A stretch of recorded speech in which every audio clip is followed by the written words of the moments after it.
2018 онд төгссөн. Тэгээд 3 жил гарсан болж байна.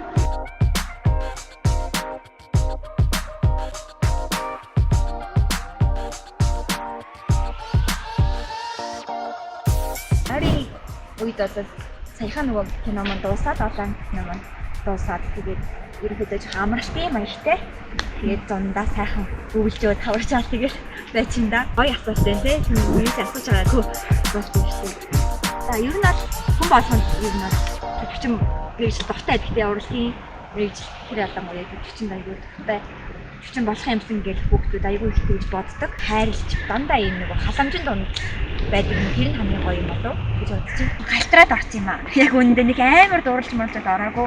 Уу яг гоё юм болов гэт ингээд зөв сонирхоод өнгөн талыг хараад яг орсон. Тэгээд сойс орсон ч амар хэцүү байсан надаа. Тэгээд за яах гэж мэрэгчлээ сонгочихлоо гэж бас бодчихсон үед бас байгаа. Нэг ийм хүмүүс байт юм байна гэж хэлчихсэн. Мэдээж сурч. Хэцдэг. Яг амтдаа би бинийг хайрлах юм да. Аав маань сургуулаа төгсөж байхад маань хүн басан. Тэгээд аавыгаа юусоо хайрлаж хайртай шүү гэж юусоо хэлж байгаагүй.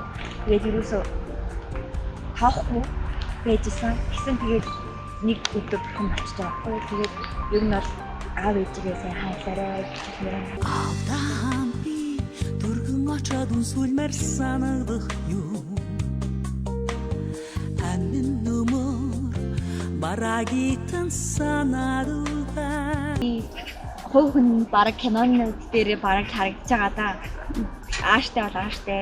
Нэг харагдчихгээ шиг биш шүү дээ тий. Тэгээд ер нь бол дэжгүй л хүн шүү дээ.